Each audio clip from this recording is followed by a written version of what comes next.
Hello दोस्तों, नमस्ते। कैसे हैं आप सब? आशा करती हूँ आप सब स्वस्थ होंगे और मस्त होंगे। दोस्तों, मेरा नाम चंदन शर्मा है। मेरे यूट्यूब चैनल टीचिंग बाय चंदन शर्मा में आप सभी का स्वागत है। तो दोस्तों, new NCERT book geography class 7 है दोस्तों, और चैप्टर नंबर 4 है। बहुत इंपॉर्टेंट चैप्टर है। उस चैप्टर का नाम है वायु। ठीक है, आज हम इसमें वायु का संगठन, संरचना, वायु दाब क्या होती है, जलवायु क्या है, सारी चीज़ों को हम टॉपिक वाइज डिस्कस करेंगे। तो आप लोग इस चैनल पर लास्ट तक बने रहिएगा, ठीक है। और जो भी चैनल पर पहली बार विजिट कर रहा है वो क्या करेगा, सबसे पहले चैनल को सब्सक्राइब करके बेल आइकन को प्रेस करेगा और इस सेशन को लाइक कर दीजिए, शेयर कर दीजिए और हम कंटिन्यू क्लास को करते हैं, ठीक है। चलिए, तो यहाँ पर हम डिस्कस करेंगे दोस्तों। मेरा इंपॉर्टेंट चैप्टर है, चैप्टर नंबर 4 है और टॉपिक है वायु। हमने इससे पहले दोस्तों 3 चैप्टर को डिस्कस कर लिया। क्लास 7 के 3 चैप्टर को हमने डिस्कस कर लिया। आप लोग उसको भी जाकर देख लीजिएगा और उसके बाद में इसको देखिएगा। और जो भी इंपॉर्टेंट पॉइंट हम बोलते हैं आप लोग उसको नोट डाउन, जैसे 60 नोट्स बनाइए, वहाँ पर ऐसे एरो बनाकर ऐसे 60 नोट्स में ऐसे लिख लीजिए। 1 लाइनर बेस में आप लोग 60 नोट्स बना लीजिए दोस्तों। और आपकी ना बहुत अच्छी नोट्स तैयार हो जाएगी। जैसे थ्योरी क्लास में आपकी प्रोवाइड कर रही हूँ, तो हम आपको थ्योरी क्लास पढ़ा रहे हैं, उसके बाद में पीवाई के क्वेश्चन करवा रहे हैं। तो आप लोग जो की द पॉइंट रहता है आप उसको नोट डाउन कर लीजिए। और लास्ट मोमेंट में जब एग्जाम के 1 हफ्ता रह जाए या फिर 15 दिन, 10 दिन, तब आप उस नोट्स को एक बार सरसरी नज़र से देख लोगे तो यकीन मानिए आपका कोई भी क्वेश्चन गलत नहीं होगा दोस्तों। क्योंकि एनसीईआरटी सीरीज चल रही है इस चैनल पर और ज्योग्राफी का आपका कहीं से भी कैसे भी क्वेश्चन आ जाए गलत नहीं होगा। इसलिए हम बार बार आपको सजेस्ट करते हैं कि प्लीज़ आप लोग कॉपी और पेन लेकर बैठा कीजिए, है ना। चलिए, और तो हमने क्लास 6 के एनसीईआरटी को फिनिश कर दिया है। अब 7 है, इसके बाद में 7 फिनिश होने के बाद 8, 9, 10 सारी एनसीईआरटी को फिनिश करेंगे, ठीक है। तो चलिए, तो यहाँ पर इंपॉर्टेंट है वायु। चलिए, वायु के बारे में देखता है ना। वायु क्या होती है, चलिए देखिए दोस्तों। हमारे चारों ओर हमारी जो पृथ्वी है, हमारी पृथ्वी चारों ओर से वायु की घनी चादर से घिरी हुई है। हमारी पृथ्वी चारों ओर से वायु की घनी चादर से घिरी हुई है। इसको आपको समझना है, जिसको क्या बोलते हैं, वायुमंडल कहते हैं। अगर आपसे कोई पूछे कि वायुमंडल क्या है, तो हमारी पृथ्वी चारों ओर वायु की घनी चादर से घिरी हुई है, उसी को वायुमंडल कहते हैं। ओके, चलिए। पृथ्वी पर सभी जीव जीवित रहने के लिए वायुमंडल पर निर्भर हैं। पृथ्वी पर सभी जीव जीवित रहने के लिए किस पर निर्भर है दोस्तों, तो जीव मंडल पर निर्भर है। यह हमें सांस लेने के लिए क्या करता है, वायु प्रदान करता है। एवं सूर्य की किरणों के हानिकारक प्रभाव से, जो हानिकारक प्रभाव होता है ना, इससे मेरी रक्षा भी करता है। यदि सुरक्षा की यह चादर ना हो तो हमें दिन के समय सूर्य की गर्मी से तप्त होकर जल सकते हैं एवं रात के समय ठंड से जम सकते हैं। अतः यह वायु राशि है जिसने पृथ्वी के तापमान को रहने योग्य बनाया है। पृथ्वी के रहने योग्य बनाया है वायुमंडल। चलिए, अब बात करेंगे वायुमंडल का संगठन, है ना। वायुमंडल का संगठन देखिए दोस्तों, सबसे पहले हम देखेंगे क्या आप जानते हैं। देखिए, क्या आप जानते हैं, यहाँ से इंपॉर्टेंट पॉइंट है जो हम बोलेंगे इसको नोट डाउन कर लीजिएगा। देखिए, कार्बन डाइऑक्साइड, ये कार्बन डाइऑक्साइड वायुमंडल में फैलकर पृथ्वी से विकसित ऊष्मा को पृथ्वी पर रोककर ग्रीन हाउस प्रभाव पैदा करती है।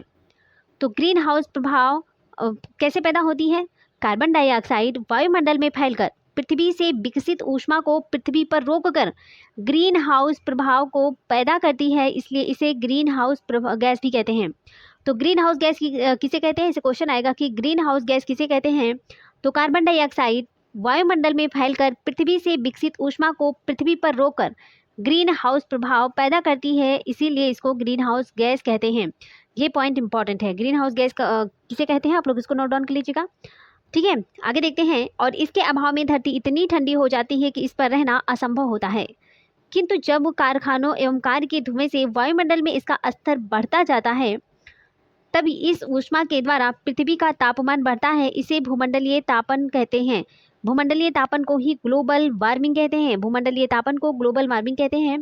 तापमान में इस वृद्धि के कारण पृथ्वी के सबसे ठंडे प्रदेश में जमी हुई बर्फ पिघलती है, जिसके परिणाम स्वरूप समुद्र के जलस्तर में क्या होता है, वृद्धि होती है, जिससे तटीय क्षेत्रों में बाढ़ आ जाती है। तो बाढ़ कैसे आती है, बाढ़ कैसे आती है, तापमान में वृद्धि के कारण पृथ्वी के सबसे ठंडे प्रदेश में जमी हुई जो बर्फ होती है वो पिघलती है, जिसके कारण समुद्र में जल स्तर की वृद्धि होती है और जिससे तटीय क्षेत्र में बाढ़ आ जाती है। दीर्घ अवधि में इसके कारण जलवायु में अत्यधिक परिवर्तन हो सकता है, जिसके फलस्वरूप कुछ पौधे और पशु जो हैं वो लुप्त हो सकते हैं। तो यहाँ पर 2 पॉइंट इंपॉर्टेंट है दोस्तों, एक ग्लोबल वार्मिंग है और दूसरा ग्रीन हाउस प्रभाव। ये दोनों पॉइंट को आप लोग नोट डाउन कर लीजिएगा, ठीक है। चलिए आगे देखते हैं। यहाँ पर हमने देखा था वायुमंडल का संगठन। देखिए वायुमंडल का संगठन क्या होता है। क्या आप जानते हैं कि जिस वायु का उपयोग हम सांस लेने के लिए करते हैं वास्तव में वह अनेक गैसों का मिश्रण होती है। नाइट्रोजन तथा ऑक्सीजन ऐसी 2 गैसें हैं जिसने वायुमंडल का बड़ा भाग बना है। कौन कौन सा? नाइट्रोजन और oxygen. Carbon dioxide, helium, ozone, argon एवं हाइड्रोजन कम मात्रा में पाई जाती है। तो सबसे ज़्यादा कौन पाया जाता है? नाइट्रोजन। नाइट्रोजन दोस्तों 78% पाया जाता है। ऑक्सीजन 21% पाई जाती है। बाकी कार्बन डाइऑक्साइड है, हीलियम है, ओजोन है, आर्गन है, हाइड्रोजन है, ये सारी गैसें कम मात्रा में पाई जाती हैं। इन गैस के अलावा धूल के जो छोटे छोटे कण भी हवा में मौजूद होते हैं, जिससे वायु के विभिन्न संगठनों के प्रतिशत दर्शाए गए हैं। नाइट्रोजन वायु में सर्वाधिक मात्रा में पाई जाने वाली गैस होती है। जब हम सांस लेते हैं तब फेफड़ों में कुछ नाइट्रोजन भी ले जाते हैं और फिर उसे हम बाहर निकाल देते हैं। परंतु पौधों को अपने जीवन के लिए नाइट्रोजन की आवश्यकता, यहाँ पर देख सकते हो दोस्तों, ये वायुमंडल है, फिगर के माध्यम से देख सकते हो, ये है वायुमंडल या वायु का संगठन। तो यहाँ पर जो नाइट्रोजन है 78% है। कितना है? नाइट्रोजन दोस्तों 78% है ना, 78% है। ऑक्सीजन की बात करते हैं 21% है ना, और कार्बन डाइऑक्साइड की बात करते हैं तो ये है 0.03%। ये सारे जो ये इस डाटा को आप लोग प्लीज़ नोट डाउन कर लीजिएगा। एनसीईआरटी बुक के हैं और ये गलत नहीं होगा, है ना, अलग अलग बुक में अलग अलग दिया होता है। और आर्गन की बात करते हैं दोस्तों, आर्गन की बात करते हैं तो 0.93 होता है। और अन्य गैसें, अदर गैसें की बात करते हैं, अदर गैसों की बात करते हैं दोस्तों, तो ये होता है 0.04%, है ना। तो ये जो डाटा है आप लोग उसको नोट डाउन कर लीजिएगा, प्लीज़ इस डाटा को आप लोग नोट डाउन कर लीजिएगा। नाइट्रोजन, ऑक्सीजन, कार्बन डाइऑक्साइड है, आर्गन है, अन्य गैसें, अदर गैसें, है ना, इसको आप लोग नोट डाउन कर लीजिएगा। तो यहाँ पर मैं 3 पॉइंट को इंपॉर्टेंट बताया है। एक तो है यहाँ पर ग्रीन हाउस प्रभाव था, दूसरा ग्लोबल वार्मिंग था, और तीसरा है गैसों का संगठन, वायुमंडल का जो संगठन है, किसमें, वायुमंडल में कौन सी गैसें कितनी मात्रा में पाई जाती है। ये 3 टॉपिक यहाँ पर बहुत ज़्यादा इंपॉर्टेंट है, 3 पॉइंट, तो आप लोग इसको नोट डाउन कर लीजिएगा, ठीक है। चलिए आगे देखते हैं। वे सभी वायु से नाइट्रोजन नहीं ले पाते। मृदा तथा कुछ पौधों की जड़ों में रहने वाले जीवाणु वायु से नाइट्रोजन लेकर इसका स्वरूप बदल देते हैं, जिससे पौधा इसका प्रयोग कर सकेंगे। ऑक्सीजन वायु में प्रचुरता से मिलने वाली दूसरी गैस है। तो पहली गैस कौन सी है? नाइट्रोजन है, और दूसरी कौन सी है? ऑक्सीजन है। तो ऑक्सीजन वायु में प्रचुरता से मिलने वाली दूसरी गैस है ना। मनुष्य तथा पशु सांस लेने में वायु से ऑक्सीजन प्राप्त करते हैं। हरे पादप प्रकाश संश्लेषण के द्वारा ऑक्सीजन उत्पन्न करते हैं। क्या करते हैं? तो हरे पादप प्रकाश संश्लेषण के द्वारा ऑक्सीजन उत्पन्न करते हैं। इस प्रकार वायु में ऑक्सीजन की मात्रा समान बनी रहती है। यदि हम वृक्ष काटते हैं तो वह जो संतुलन होता है वो बिगड़ जाता है। इसलिए लोग कहते हैं ना कि वृक्ष को नहीं काटना चाहिए, वृक्ष लगाना चाहिए, लेकिन वृक्ष को काटना नहीं चाहिए, है ना। और कार्बन डाइऑक्साइड, तो कार्बन डाइऑक्साइड जो है वो इम्पॉर्टेंट गैस है। कार्बन डाइऑक्साइड इम्पॉर्टेंट गैस है दोस्तों। हरे पादप अपने भोजन के लिए हरे पादप जो होते हैं वो अपने भोजन के रूप में कार्बन डाइऑक्साइड का प्रयोग करते हैं और ऑक्सीजन को क्या करते हैं? वापस देते हैं। पेड़ पौधे अपने भोजन के लिए कार्बन डाइऑक्साइड को ग्रहण करते हैं और ऑक्सीजन को वापस कर देते हैं। मनुष्य और पशु कार्बन डाइऑक्साइड बाहर निकालते हैं। मनुष्य तथा पशुओं के द्वारा बाहर छोड़ी जाने वाली कार्बन डाइऑक्साइड की मात्रा पादपों के द्वारा प्रयोग की जाने वाली गैसों के बराबर होती है, जिससे यह संतुलन बना रहता है। परंतु ये जो संतुलन है कोयला तथा खनिज तेल आदि ईंधनों के जलाने से गड़बड़ा भी जाता है। वायुमंडल में प्रतिवर्ष करोड़ों टन कार्बन डाइऑक्साइड गैस की बढ़ोतरी करते हैं। परिणाम स्वरूप कार्बन डाइऑक्साइड को बढ़ा हुआ आयतन पृथ्वी पर मौसम तथा जलवायु को प्रभावित भी करता है ना। इसलिए इन्वायरमेंट को अच्छा रखना चाहिए, है ना। चलिए इसको भी देख लेते हैं कि आप जानते हैं जब वायु गर्म होती है तो फैलती है और हल्की होकर ऊपर उठती है। ठंडी वायु सघन और भारी होती है। तो इम्पोर्टेंट है, ठंडी वायु कैसी होती है? ठंडी वायु दोस्तों ये सघन होती है और भारी होती है। कैसी होती है?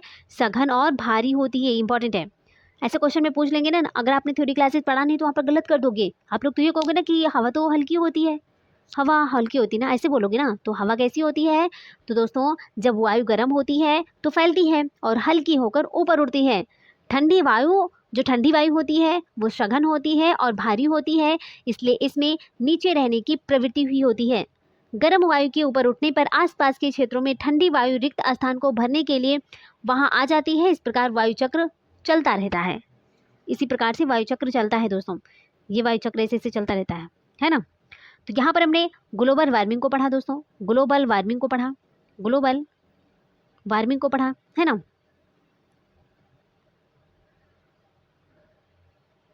और क्या पढ़ा, वायु के संगठन के बारे में बात हमने पता किया। तो जो जो इम्पोर्टेंट पॉइंट था दोस्तों आप लोग उसको नोट डाउन कर लीजिएगा, ठीक है। चलिए अब हम देखते हैं नेक्स्ट, वायुमंडल की संरचना। क्या पढ़ेंगे, वायुमंडल की संरचना।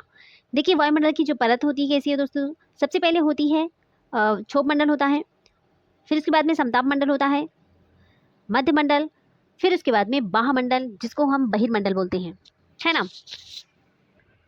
और सबसे इम्पोर्टेंट है दोस्तों कि हवाई जहाज और ओजोन किस मंडल में, ओजोन जहाज है, हवाई जहाज है, ओजोन मंडल है, ये किस परत में पाई जाती है। चलिए हम पहले डिस्कस कर लेंगे, उसके बाद में यहाँ से निकलेगा आंसर। देखिए ये जो है ये क्वेश्चन बीपीएससी टीआरई 3.0 में पूछा गया था, बीपीएससी टीआरई 3.0 में पूछा गया था दोस्तों, और 3.0 में भी पूछा गया था और री एग्जाम में भी पूछा गया था, है ना। तो ये काफ़ी यहाँ से क्वेश्चन बनते ही हैं, आप किसी भी एग्जाम में देख ले सकते हो, तो यहाँ से क्वेश्चन बनेगा वो।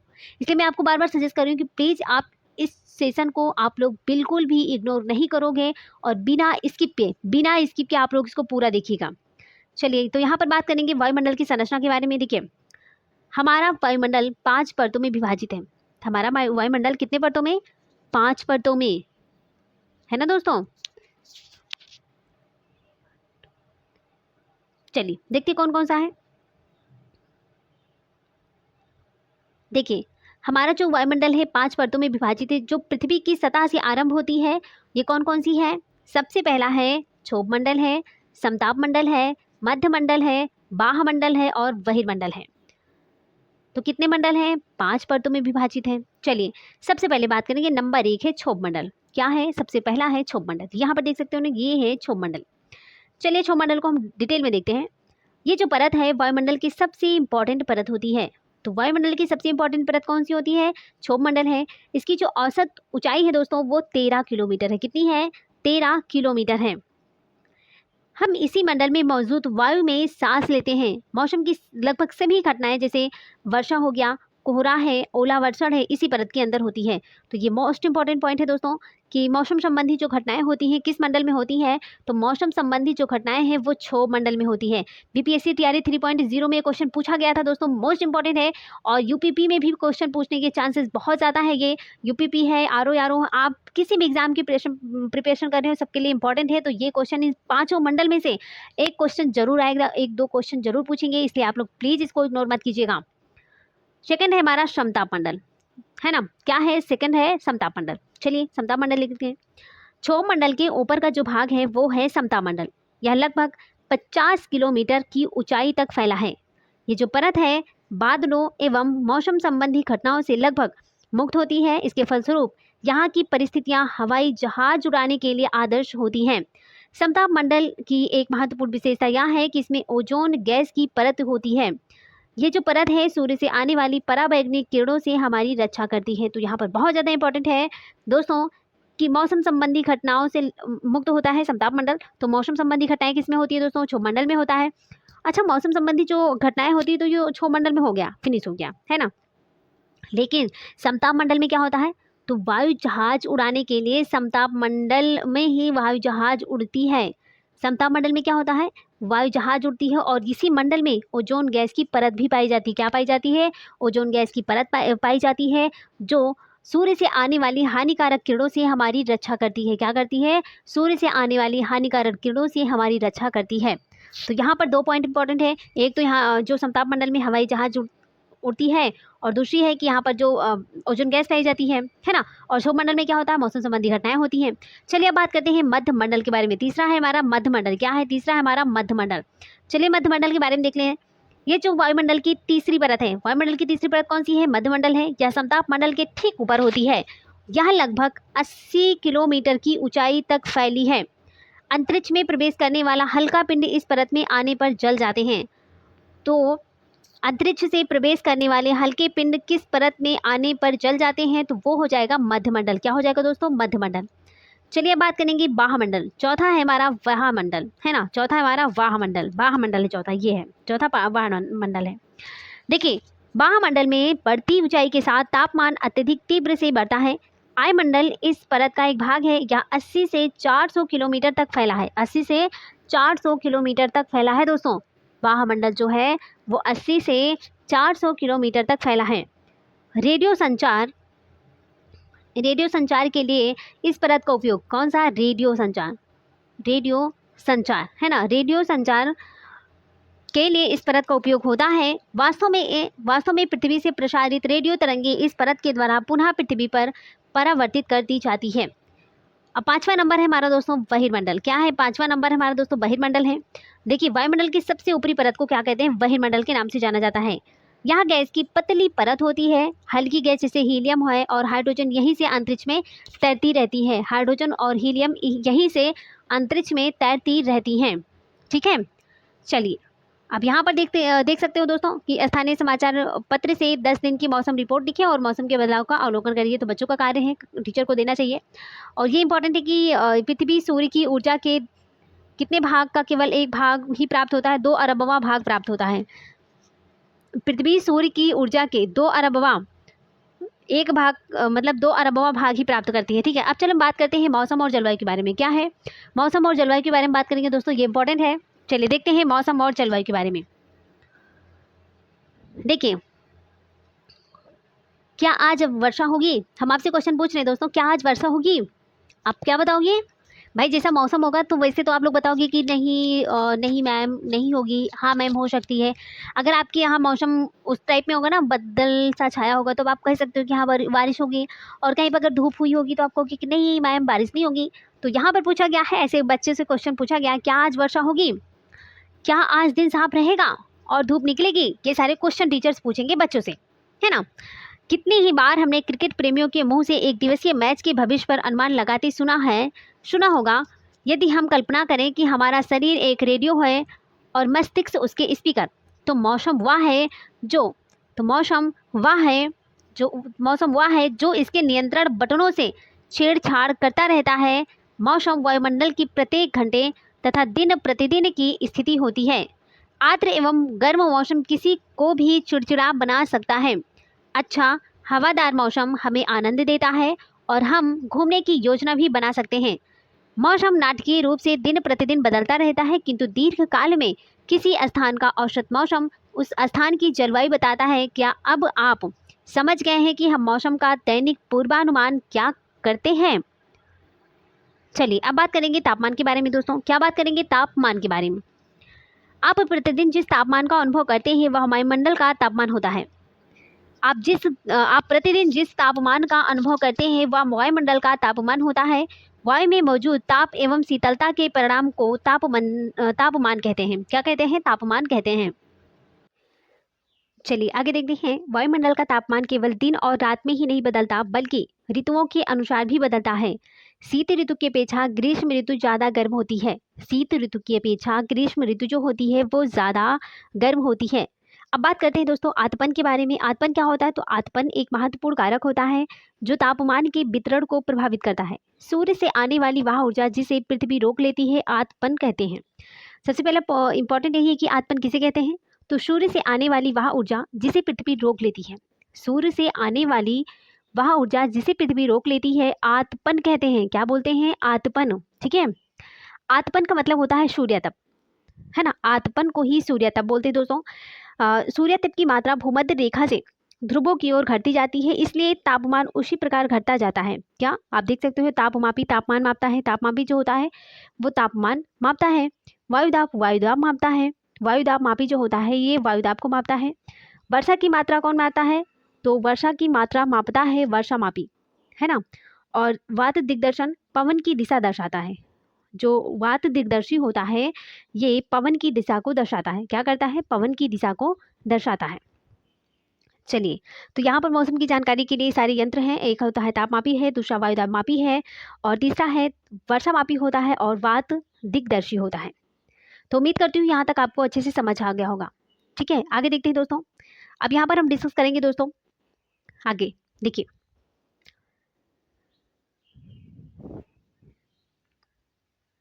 अब आप समझ गए होंगे कि जो ध्रुव होता है वो बर्फ से क्यों ढके होते हैं। ध्रुव बर्फ से क्यों ढके हुए हैं। यदि यदि वर्षा का तापमान अत्यधिक बढ़ जाता है तो वह इतनी गर्म हो जाएगी कि यहाँ कुछ फसलें नहीं उग सकेंगी। गांव के पेछा नगरों का तापमान बहुत अधिक होता है। दिन के समय में ऐसा फील्ड से बनी सड़कें एवं धातु और कंक्रीट से बने भवन गर्म हो जाते हैं। रात के समय यहाँ ऊष्मा मुक्त हो जाती है। नगर के भीड़ वाले ऊंचे भवन गर्म वायु को रोक लेते हैं, जिससे नगरों का तापमान बढ़ जाता है। अब हम बात करेंगे वायुदाब के बारे में। क्या बात करेंगे दोस्तों? वायुदाब के बारे में। यह जानकर आपको आश्चर्य होगा, है ना, वायुदाब बहुत इंटरेस्टिंग है दोस्तों। यह जानकर आपको आश्चर्य होगा कि वायु हमारे शरीर पर उच्च दाब के साथ बल लगाती है। क्या करती है? तो उच्च दाब के साथ में बल लगाती है, किंतु हम इसका अनुभव नहीं करते हैं। यह इसलिए होता है क्योंकि वायु का दाब हमारे ऊपर सभी दिशाओं से लगता है और हमारा शरीर विपरीत बल लगाता है। पृथ्वी की सतह पर वायु के भार द्वारा लगाया गया दाब वायुदाब कहलाता है। तो सबसे इंपॉर्टेंट ये है कि वायुदाब किसे कहते हैं दोस्तों? तो पृथ्वी की सतह पर वायु के भार द्वारा लगाया गया दाब वायुदाब कहलाता है। तो वायुदाब किसे कहते हैं दोस्तों? पृथ्वी की सतह पर वायु के भार के द्वारा लगाया गया दाब वायुदाब कहलाता है। वायुमंडल में ऊपर की ओर जाने पर दाब तेजी से गिरने लगता है। समुद्र स्तर पर वायुदाब जो होती है वो सर्वाधिक होती है और ऊंचाई पर जाने पर यह कैसा होता है? तो ऊंचाई पर जाने पर यह घटता जाता है। वायुदाब का क्षैतिज वितरण किसी स्थान पर उपस्थिति वायु के ताप द्वारा प्रभावित होता है। अधिक तापमान वाले क्षेत्रों में वायु गर्म होकर ऊपर उठती है। यह निम्न दाब क्षेत्र बनता है। निम्न दाब बादल युक्त आकाश एवं नम मौसम के साथ जुड़ा होता है।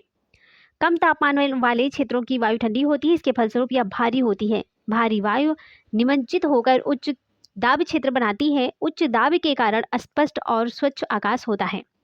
आपने कभी सोचा है कि अस्पष्ट और स्वच्छ आकाश कैसे होता है?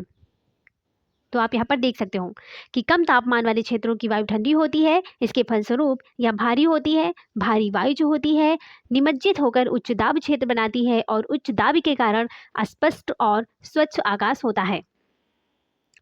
Is the clear? चलिए, वायु सदैव उच्च दाब क्षेत्र से निम्न दाब की ओर गमन करती है। उच्च से निम्न की ओर, है ना, उच्च से निम्न की ओर दोस्तों, उच्च से निम्न की ओर, है ना, ऐसा नहीं कि निम्न से उच्च की ओर, ऐसा नहीं है, उच्च से निम्न की ओर है। ठीक है, वायु सदैव उच्च दाब क्षेत्र से निम्न दाब क्षेत्र की ओर गमन करती है। ठीक है, चलिए आगे देखते हैं। पवन की बात करेंगे दोस्तों। हमने यहाँ पर वायुदाब को डिस्कस कर लिया। अब हम बात करेंगे पवन के बारे में। किसके बारे में? पवन के बारे में। देखिए, उच्च दाब क्षेत्र से निम्न दाब क्षेत्र की ओर वायु की गति को क्या कहते हैं? तो उच्च दाब क्षेत्र से निम्न दाब क्षेत्र की ओर वायु की गति को पवन कहते हैं। आप पवन को काम करते देख सकते हैं। जब यह सड़क पर गिरा पत्तियों को उड़ाती अथवा तूफान के समय पेड़ों को उखाड़ देती हैं। कभी कभी जब पवन धीरे बहती है तो आप इसे महीन धूल या धुएं को उड़ाती देख सकते हैं। कभी कभी पवन इतनी तेज होती है कि इसके विपरीत दिशा में चलना कठिन हो जाता है। ऐसा लगता है कि अभी हम ही उड़ जाएंगे। आपने देखा होगा ना, बहुत तेज से जब हवा चलती है तो विपरीत, तो ऐसा लगेगा अभी हवा के साथ हम ही उड़ जाएंगे, है ना, ऐसा ऐसा महसूस होता है। आप लोग देख सकते हो, आपके साथ भी ऐसा होता होगा, है ना। तो इसके विपरीत दिशा में चलना कठिन होता है। आपने अवश्य अनुभव किया होगा कि तेज पवन में छाता लेकर चलना आसान नहीं है। 3 अन्य एग्जाम्पल्स हैं। आप सोच सकते हो कि जब तेज पवन के कारण आपके लिए समस्या उत्पन्न हुई हो। पवन को मुख्यतः 3 प्रकारों में विभाजित किया जा सकता है। कितने? 3। चलिए उन तीनों प्रकार को देख लेते हैं फटाफट। चलिए, ये जो क्या आप जानते हैं यहाँ पर इंपॉर्टेंट रहता है, इसको हम देख लेते हैं। देखिए दोस्तों, तापमान को मापने की मानक इकाई डिग्री सेल्सियस होती है। क्या होती है? तो तापमान को मापने की मानक इकाई क्या होती है? डिग्री सेल्सियस है ना। क्या है? डिग्री सेल्सियस है दोस्तों। इसका आविष्कार एंडर्स सेल्सियस ने किया है। एंडर्स सेल्सियस ने क्या है? और सेल्सियस पैमाने पर जल 0 डिग्री सेल्सियस पर जमता है और 100 डिग्री सेल्सियस पर उबलता है। तो जल जो होता है 100 डिग्री सेल्सियस पर क्या होता है? उबलता है और 0 डिग्री सेल्सियस पर जमता है। ये इंपॉर्टेंट है, ये बहुत इंपॉर्टेंट है दोस्तों। यहाँ से क्वेश्चन पूछ लेंगे और आपने अगर पढ़ा नहीं है तो आप यहाँ पर गलत कर सकते हो। तो इसको प्लीज नोट डाउन कर लीजिएगा इस पॉइंट को कि जो है डिग्री सेल्सियस का आविष्कार किसने किया है? तो डिग्री सेल्सियस का आविष्कार दोस्तों एंडर्स सेल्सियस ने किया है और सेल्सियस पैमाने पर जल 0 डिग्री सेल्सियस पर क्या करता है, जमता है और 100 डिग्री सेल्सियस पर उबलता है। ये इंपॉर्टेंट है।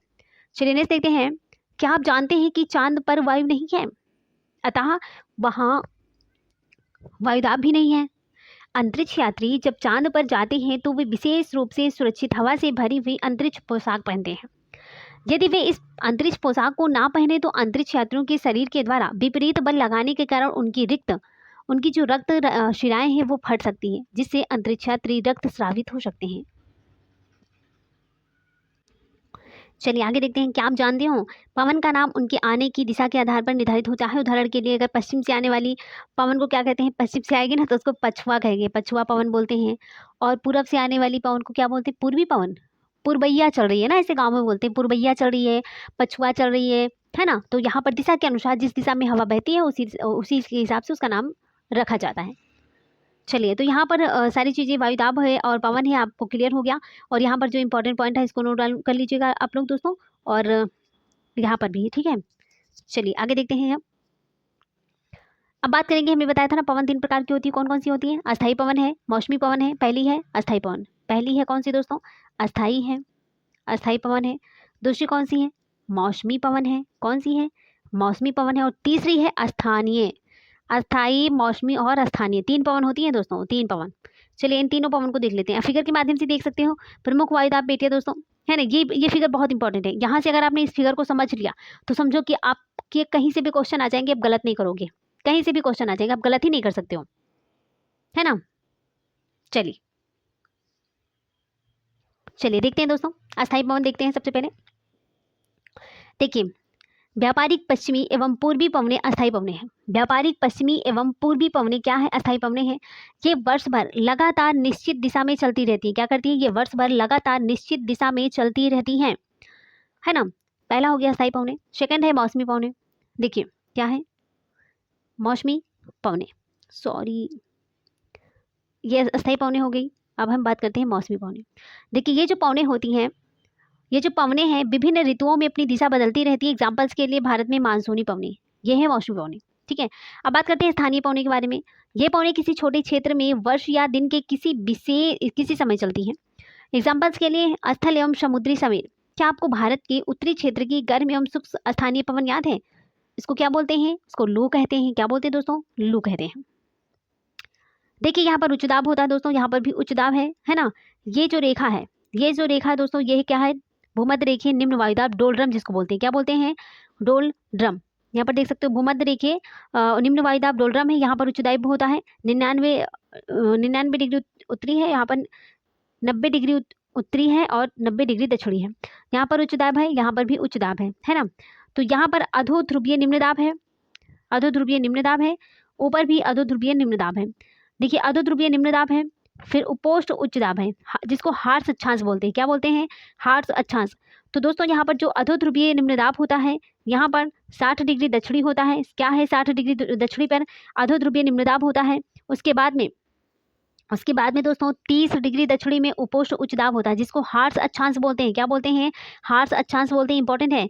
देन उसके बाद में दक्षिण पूर्वी व्यापारिक पवने, ये तो 23 डिग्री 5 मिनट दक्षिणी अक्षांश है। ये यहाँ पर ये मकर रेखा है, ये दोस्तों मकर रेखा है, ये है कर्क रेखा, ठीक है। कर्क रेखा, मकर रेखा, कर्क रेखा 23.5 डिग्री उत्तरी अक्षांश है और 23.5 डिग्री दक्षिणी अक्षांश में जो है मकर रेखा है। और 0 डिग्री में क्या है, भूमध्य रेखीय है। उसके बाद में 35 पे देखिए नीचे जो है 35 डिग्री दक्षिणी में 35 डिग्री है ना।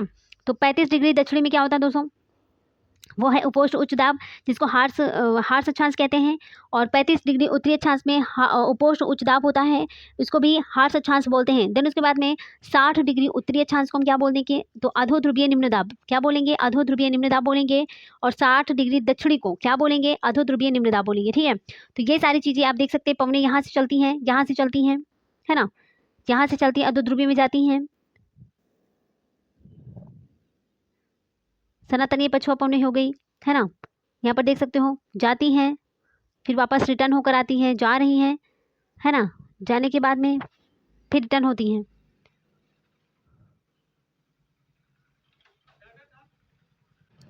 चलिए तो यहाँ पर हम बात करेंगे दोस्तों अब चक्रवात के बारे में। क्या बात करेंगे? चक्रवात। ये है प्राकृतिक आवास, है ना, आवेश, प्राकृतिक आवेश को ही चक्रवात बोलते हैं। और चक्रवात के द्वारा काफ़ी विनाश भी होता है दोस्तों, है ना। तो हम इसको डिस्कस करेंगे चक्रवात के बारे में।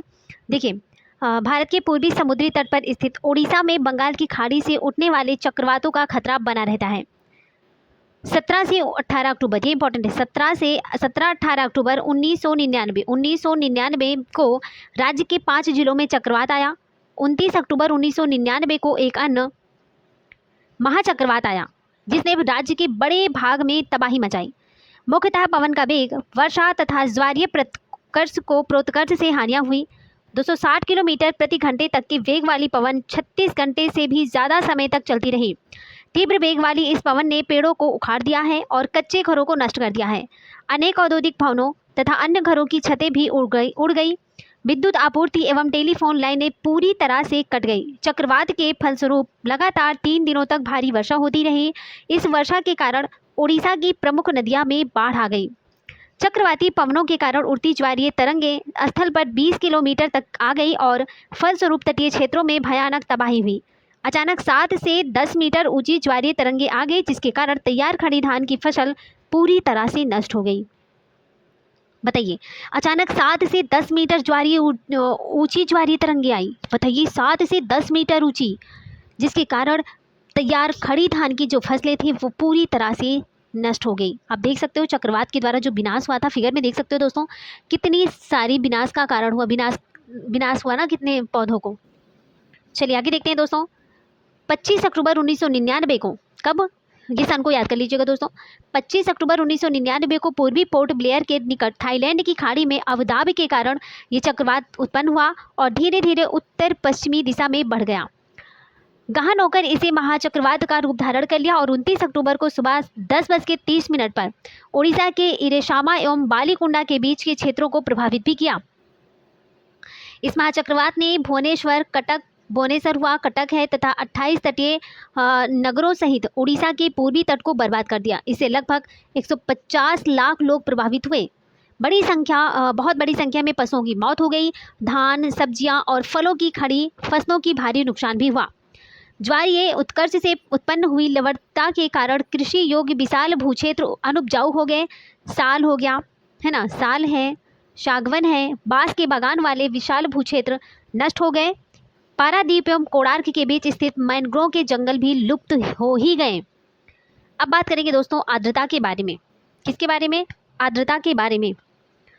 जब जल पृथ्वी एवं विभिन्न जलाशयों से वाष्पित होता है तो यह जलवाष्प बन जाता है। वायु में किसी भी समय जलवाष्प की मात्रा को आर्द्रता कहते हैं। जब वायु में जलवाष्प की मात्रा अत्यधिक होती है तो हमें आर्द्र दिन कहते हैं। तो क्या बोलते हैं हम उसको? हम आर्द्र दिन कहते हैं। जैसे जैसे वायु गर्म होती जाती है इसकी जलवाष्प धारण करने की क्षमता बढ़ती जाती है और इस प्रकार यह और अधिक आर्द्र हो जाती है।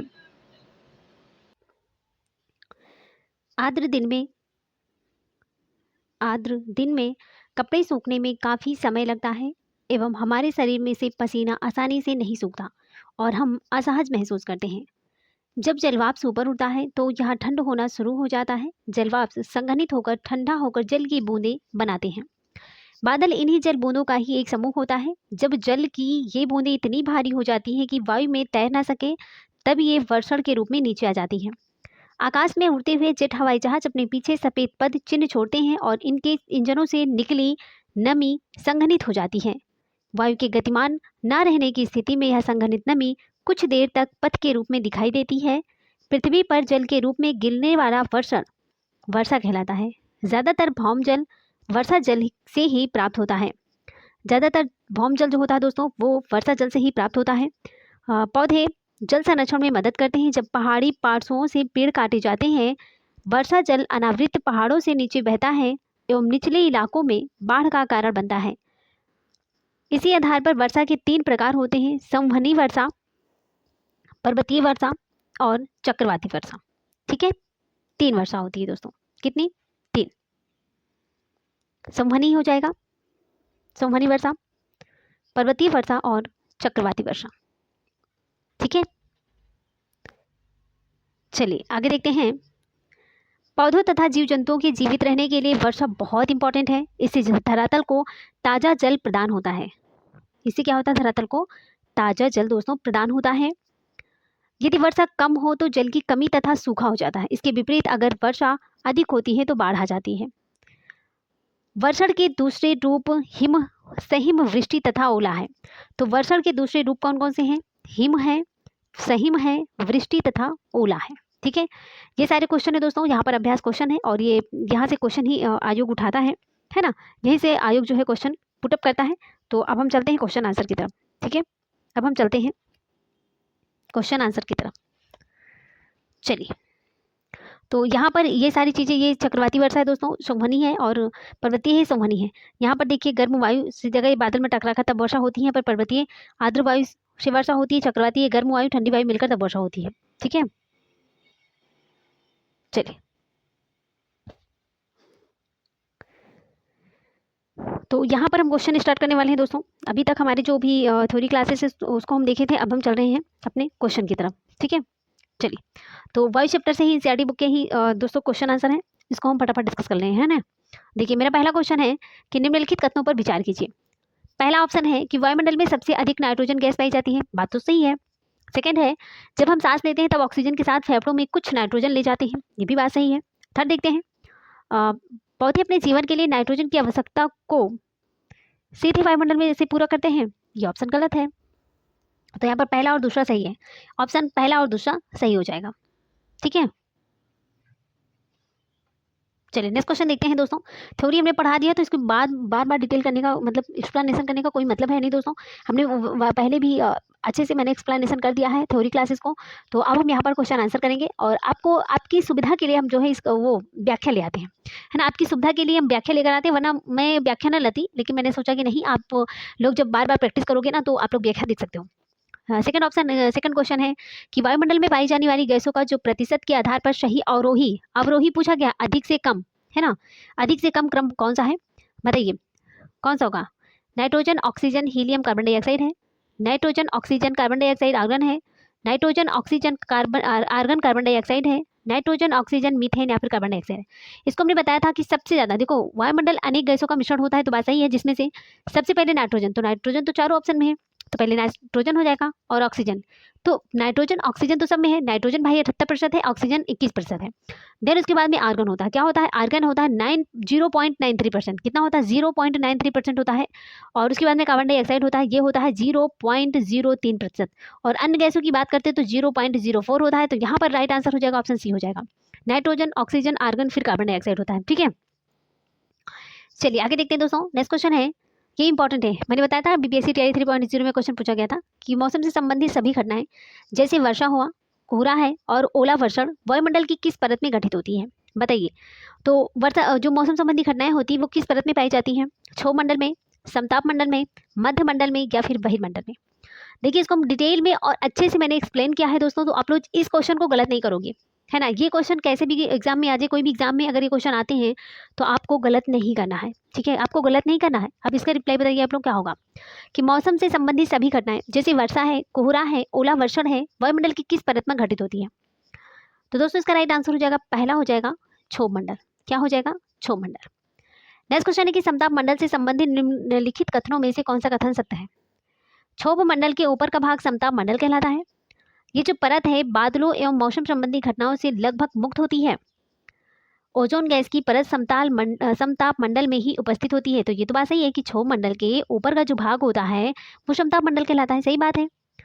यह परत बादलों और मौसम संबंधी घटनाओं से लगभग मुक्त होता है, ये भी बात भी सही होती है क्योंकि मौसम संबंधी घटनाएं तो क्षोभ मंडल में होती है, तो समताप मंडल में मौसम संबंधी घटनाओं से ये मुक्त होता है ना।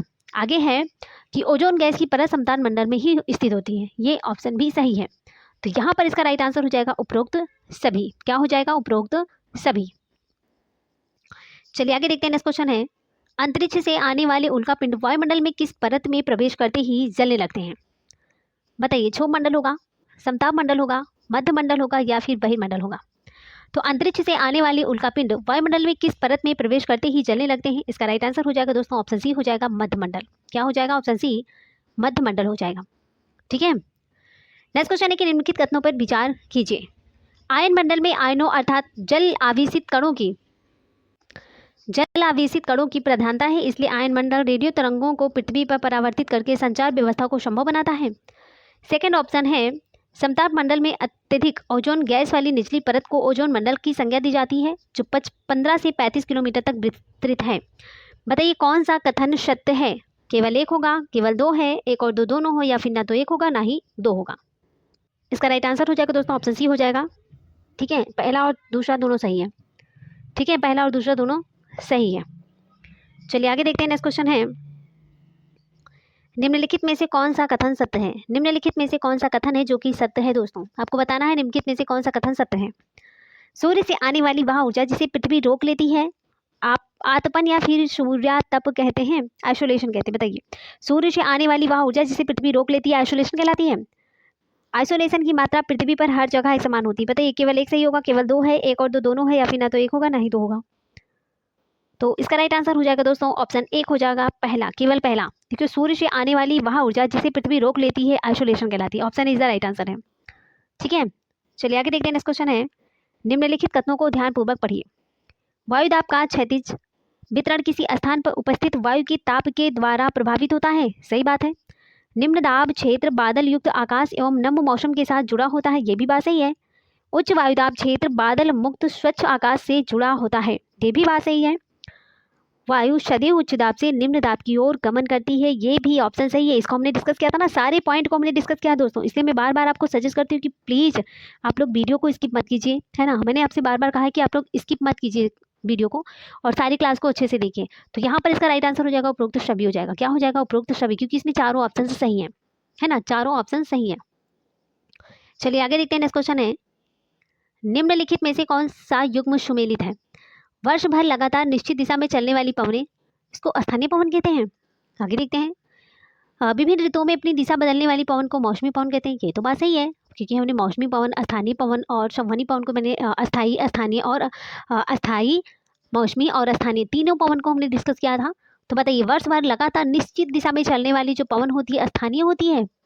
ये तो बात मैंने नहीं सुना है। चलिए आगे देखते हैं, विभिन्न ऋतुओं में अपनी दिशा बदलने वाली पवन को मौसमी पवन कहते हैं। ये तो मैंने पढ़ा था। किसी छोटे क्षेत्र में वर्ष या दिन के किसी विशेष समय में चलने वाली पवन को स्थायी पवन कहते हैं। ये भी मैंने नहीं देखा था। तो यहाँ पर राइट आंसर हो जाएगा दोस्तों केवल बी हो जाएगा। क्या? केवल बी, है ना। देखिए, स्थानीय पवन जो होते हैं वो किसी छोटे क्षेत्र में वर्ष या दिन के किसी विशेष समय में चलती हैं, जैसे कि लू, है ना। अगर एग्जाम्पल में कहीं लू आएगा तो वो स्थानीय पवन है। लू स्थानीय पवन है दोस्तों, है ना। चलिए आगे देखते हैं। तो दोस्तों यहाँ पर हमारे क्वेश्चन समाप्त होते हैं। Thanks for watching. दिल से बने रहने के लिए दोस्तों। यहाँ पर हमारा जो वायु टॉपिक था इसको हमने फिनिश कर दिया। पहले मैंने थ्योरी देखा, उसके बाद में जो भी इंपॉर्टेंट पीवाई क्वेश्चन थे उसको हमने डिस्कस किया। तो आप लोग अपना सहयोग और प्यार विश्वास बनाए रखा, है ना, तभी हम इस क्लास को अच्छे से कर पाए। चलिए आगे देखते हैं। तो दोस्तों अगर आप हमारे चैनल पर पहली बार विजिट कर रहे हैं तो क्या करेंगे? सबसे पहले चैनल को सब्सक्राइब करेंगे, बेल आइकन को प्रेस करेंगे, जिससे नेक्स्ट नोटिफिकेशन आप तक जरूर पहुंचे। और सबसे पहला काम है, इस सेशन को आप लोग ना दिल से लाइक कर दीजिएगा और कमेंट बॉक्स में प्यारा सा कमेंट जरूर डाल दीजिएगा, जिससे मुझे थोड़ा सा मोटिवेशनल फील हो दोस्तों। और इस सेशन को ज़्यादा से ज़्यादा लोगों को शेयर कर दीजिए, जिससे कि दूसरों को बेनिफिट मिल सके। क्योंकि एनसीईआरटी सीरीज चल रही है दोस्तों, और मैंने क्लास 6 को कंप्लीट कर रखा है। क्लास 6 दोस्तों कंप्लीट हो गई है। क्लास 7, आज मेरा 4 चैप्टर हो गया क्लास 7 में। तो पहले हम 6 को कंप्लीट करेंगे, 7 को, फिर 8 को, फिर 9 को, फिर 10th को। ऐसे मैंने 12th तक की एनसीईआरटी को कंप्लीट करना है। मेरा लक्ष्य यही है कि ज्योग्राफी को पहले हम फिनिश करेंगे, देन उसके बाद में हिस्ट्री को देन फिनिश करेंगे, सिविक्स को। तो सारी मतलब कि एनसीईआरटी की जो भी बुक्स हैं मैं सबको चैप्टर वाइज हम कंप्लीट करेंगे। और देख लेना, अगर आपने इस चैनल पर विश्वास बनाए रखा है दोस्तों तो आपको एक सरकारी नौकरी ज़रूर मिलेगी, है ना। तो बस आप लोग अपना प्यार सहयोग बनाए रखिए। तो चलिए इसी के साथ हम मिलेंगे नेक्स्ट वीडियो में। तब तक के लिए bye bye, take care, see you.